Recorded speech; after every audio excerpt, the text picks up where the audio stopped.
Hello everyone, and welcome back to class for another Texas story. In today's lesson, we'll be dyeing paper with natural dyes and making a Texas-shaped collage from the paper we dye. Today's lesson will be broken down into two parts. First, we'll learn to make natural dyes from the products you can find around your kitchen. Here are a few fruits and vegetables and the colors that they will produce. You'll probably notice that this is a different location than our art studio. We're in the kitchen today. We're going to be making natural dye out of red cabbage. So I've got a few different pans and pots and a knife, typical things you can find in your kitchen at home.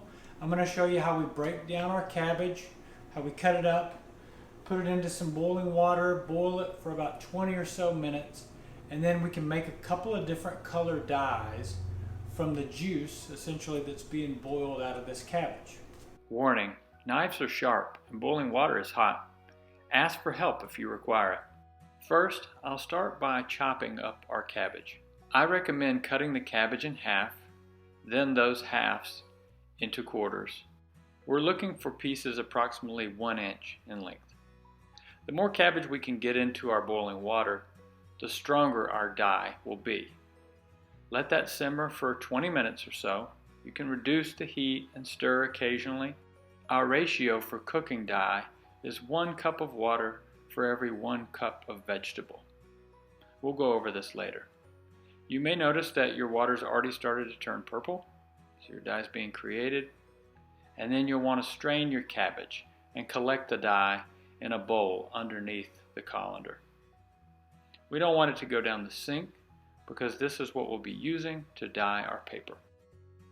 I wanted to make this batch extra strong, so I poured my dye back in my pot, added more cabbage, and cooked it down for 20 more minutes.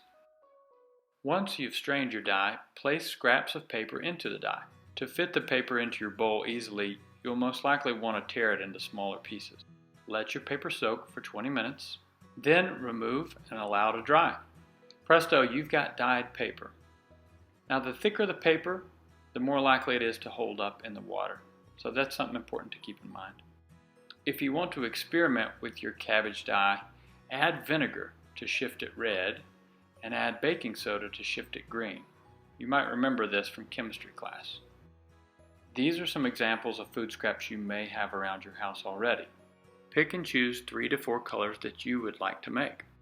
You can create dye from both vegetables and fruit, and they work on the same ratio. The only difference are the ingredients included. For vegetables, use water. For fruit, use white vinegar. In the second half of our project, we'll design a Texas-shaped collage from the paper that we've dyed. The materials you'll need are some cardboard. I'm using an old cereal box, scissors, and your dyed paper. We'll also need glue. Step 1. We'll need a surface to glue our collage onto. So I've decided to recycle a cereal box and use that as my ground. I use scissors to cut out the box top. Step 2. Now we need to draw out the shape of Texas on our box top. I start with the upper left-hand portion, the panhandle, and draw my rectangle. Then I add the curving forms of the bottom left, bottom right. Pause your video and use this reference of the Texas shape as you draw. You'll notice that Texas has many different ecoregions. Ecoregions means the different environments in which plants and animals live.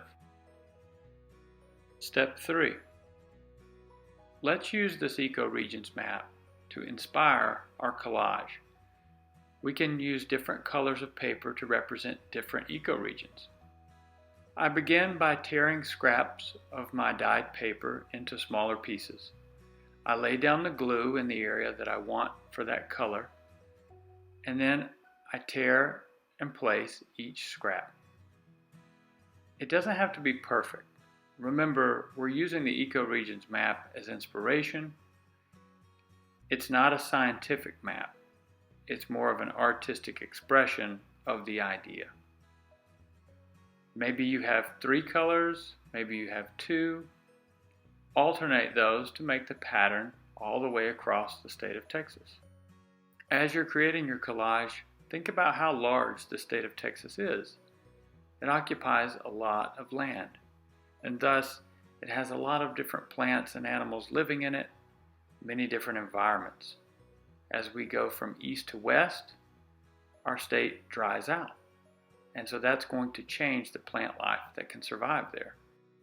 I finished my Texas collage by creating a border around it with a crayon. It adds some visual texture. I can't wait to see your art in class. I hope you enjoyed today's project, and hopefully it gave you a new tool that you can add to your artist toolkit.